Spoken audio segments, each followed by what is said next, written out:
Right now, Russia is falling apart on every front. Its economy is collapsing, factories are shutting down, and thousands of workers are being sent home. At the same time, the United States and Finland are joining forces. Trump and Stab are ramping up NATO pressure to stop Putin's war machine once and for all. And in a stunning twist, Putin finally admits it. Russia did shut down the Azerbaijani passenger plane. A year of lies exposed. Welcome to Ukraine Today. I'm Zora Kolesnikova, and in this episode we break down how Russia's empire of fear is crumbling from within and how the free world is closing in. Stay tuned, it's all happening right now. Russia's economy collapsing, factories shut down, workers sent home. The sanctions are working and Russia is breaking. Factories are cutting hours, workers are being fired or sent on unpaid leave, and exports are drying up. Reuters reports a sharp shutdown in Russia's war-driven economy, with collapsing demand and rising despair. The so-called military boom has turned into a massive blast, and the Kremlin can't hide it anymore. How bad is it really inside Putin's economy? Full story in our report. Railways, automobile manufacturing, metallurgy, coal and diamond mining, virtually all sectors are facing economic problems. For example, 6 companies in the mining and transportation industries of the Federation, most of which are industrial giants, have reduced the work week. Experts report that this forced measure is intended to lower payroll expenses without increasing the unemployment rate. The coal industry, which employs about 150,000 people, has also found itself on the verge of bankruptcy. In Kuzbass, 18 out of 151 enterprises have been shut down. In the first half of 2025, 19,000 miners were laid off. The world's largest diamond producer, Alrosa, has also reduced its workforce by 10% and suspended operations at less profitable deposits, according to Reuters.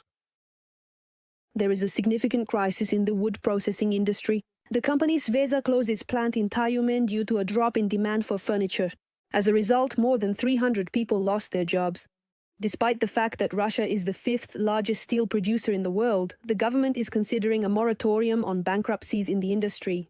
Putin continues to strip Russia of its agency, turning it into a raw materials appendage for China. Rostselmash has now switched to a 3-day workweek, while sales have dropped by 30%.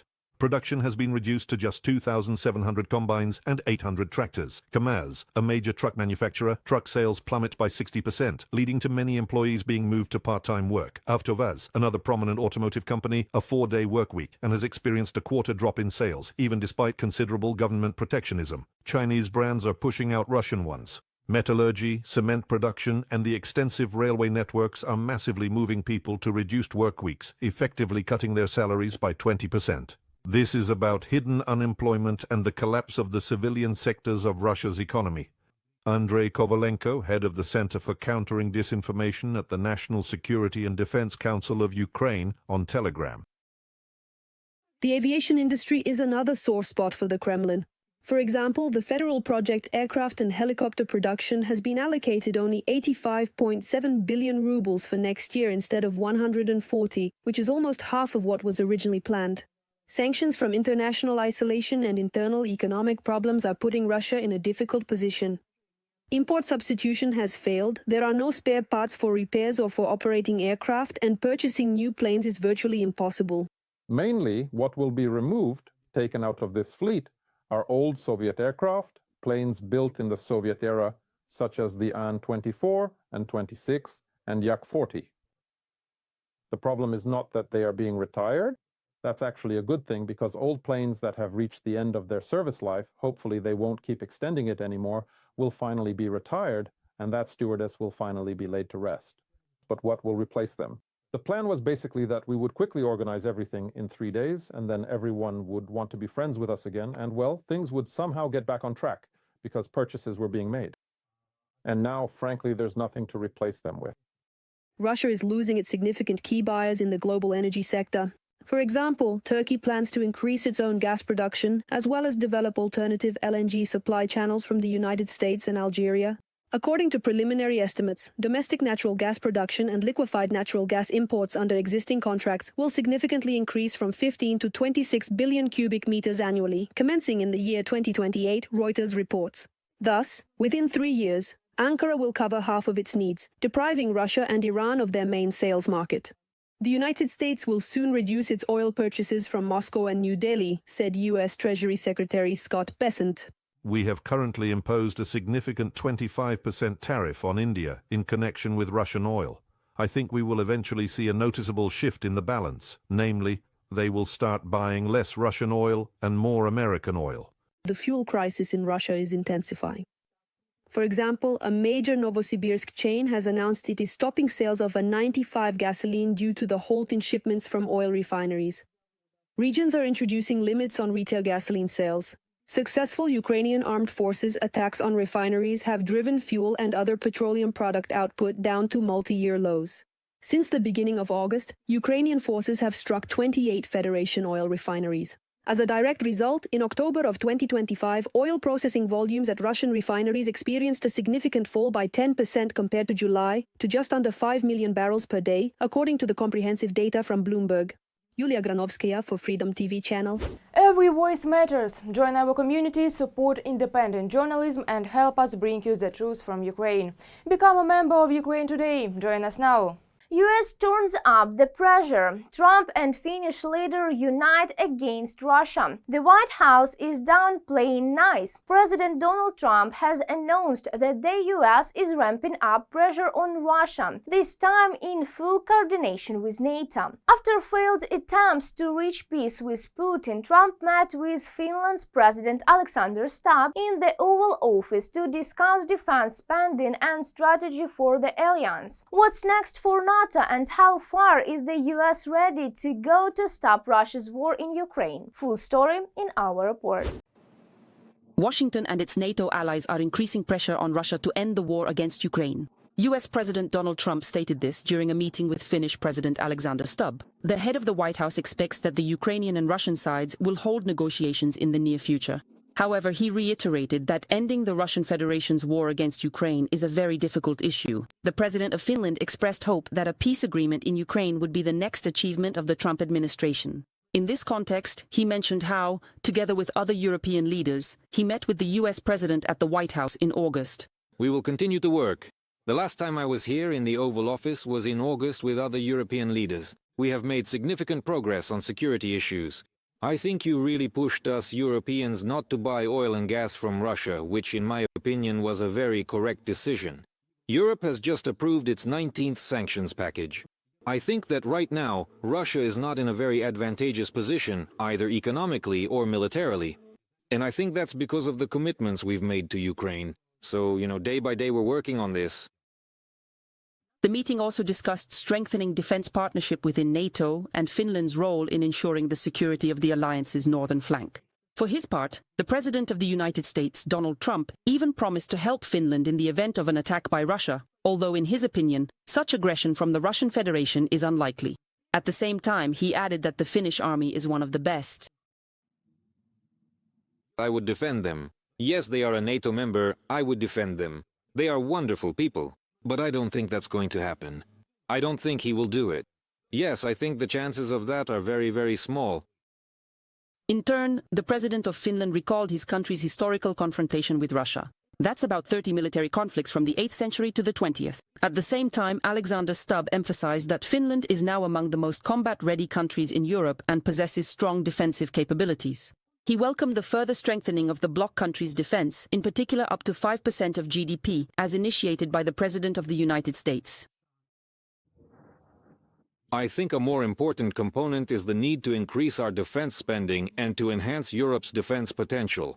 And this is exactly what we have been doing, in my opinion, since the very beginning of Russia's aggressive war against Ukraine, not only in Finland, which became a NATO member, and Sweden, but we are also increasing defense spending from 2 to 5% of the total NATO troop strength. Therefore, I think people are beginning to realize that we need to strengthen our deterrence so that a conflict with Russia becomes impossible.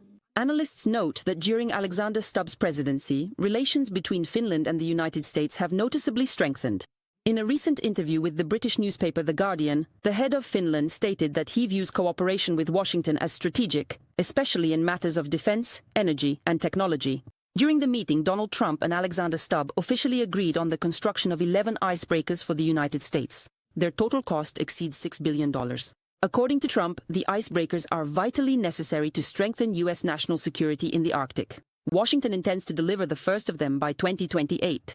Earlier, the head of the White House stated the need to acquire up to 40 new icebreakers in order to strengthen national security in the Arctic and thus counter the growing influence of China and Russia in the region. Kristina Dombrovskaya for Freedom TV channel.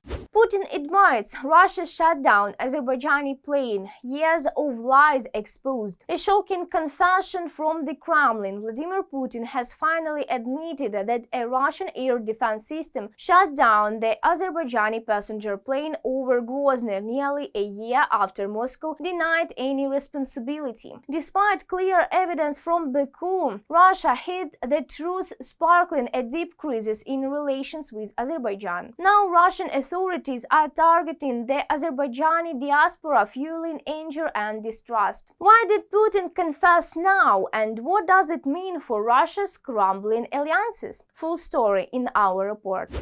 A lesson from a mature politician. That's how Kremlin-controlled media, in a flattering manner, tried to salvage Putin's image after his apology to Azerbaijani President Ilham Aliyev. After nearly a year of information attacks against Baku and repressions against ethnic Azerbaijanis, Moscow backtracked. The dictator was forced to publicly admit the fault of the domestic air defense and promised to pay compensation to the families of those who died in the plane crash. It's quite obvious that at this meeting, Ilham Aliyev is indeed the dominant figure. That's absolutely clear. And in this particular case, Putin is more of a secondary figure. But we also clearly understand that Turkey firmly stands behind Azerbaijan. And in fact, it's likely that this whole year wasn't spent in silence either. There must have been some negotiations as well. And apparently, Turkey actively mediated to ensure that this crucial meeting and this significant recognition were actually voiced by Putin himself. You can clearly see here he even leans forward, kind of bends over quite noticeably, while Aliyev is sitting back, completely relaxed and confident in himself. Putin, of course, is completely lacking in confidence. The Kremlin has nothing to counter Azerbaijan with, which in the meantime has managed to secure Turkey's support, experts are convinced. Moscow does not have such strong allies who are ready to stand up for it. The Kremlin's attempts to pressure Baku through arrests of the diaspora, media companies and agents have failed and produced the opposite effect, according to the Center for Countering Disinformation under the National Security and Defense Council of Ukraine. And the full-scale war against Ukraine is depleting not only the Federation's financial and humanitarian resources with each passing day, but is also pushing it further and further away from leadership positions in the region. Azerbaijan acted consistently and firmly, and behind it stood Turkey, a key partner and guarantor of strength.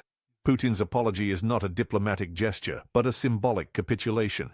The Kremlin is used to dictating the terms, but now it is forced to make excuses. This is a signal to all of Russia's neighbors. It is possible and necessary to speak firmly with Moscow, to demand the truth and compensation. The era of imperial pride is over. Russia is no longer a center of influence, but a vulnerable player forced to reckon with those it considered its younger brothers just yesterday. Andriy Kovalenko, head of the Center for Countering Disinformation at the National Security and Defense Council of Ukraine, on Telegram. Bloomberg agency reminds us, Russia has long lost its levers of influence in the region, and this applies not only to Azerbaijan. The cooling of relations with Baku is just one example. The EU has signed a strategic partnership agreement with Kazakhstan, Uzbekistan, Turkmenistan, Tajikistan, and Kyrgyzstan, which includes an investment program worth up to 12 billion euros. The Central Asian countries have also agreed to step up efforts to prevent companies from circumventing sanctions against Russia's military machine. And the EU is promoting the development of trade routes through the region that bypass Russia and run from China through Turkey to Europe. Arab states have stepped up their involvement in the region's affairs. Last year, Armenia froze its participation in the defense alliance with Russia and its neighbors, Bloomberg reports. However, even while apologizing, Putin tried to be cunning and shift the blame onto Ukraine, claiming that the military was responding to drones that were attacking Grozny. The dictator did not publicly provide any expert evidence to support this version. Why didn't you close the airspace in advance? Why was the air traffic controller at Grozny Airport unaware, not informed, that the air defense systems had started operating? Why was the Azerbaijani aircraft not adequately warned about this critical situation? Why, in fact, and I ask again, did the individual who ultimately pressed the missile launch button truly not perceive or recognize that the target was unequivocally a civilian aircraft carrying innocent passengers? Well, it's an obvious story. Let me remind you, on December 25, 2024, in the city of Aktau, an Embraer 190 passenger plane belonging to Azerbaijan Airlines flight Baku-Grozny crashed. Out of 67 people on board, 38 died as a result of the accident. Azerbaijan has officially confirmed that the cause of the plane crash was a Russian air defense missile. Larisa Petruk for Freedom TV channel. That's all for today on Ukraine Today. If you believe the truth must be louder than the Kremlin's lies, like, comment and subscribe. And if you want to stand with us on the information front, become a sponsor. Your support helps us expose Russia's crimes, defend Ukrainians' truth and keep the world informed. Stay strong, stay informed and stay with Ukraine.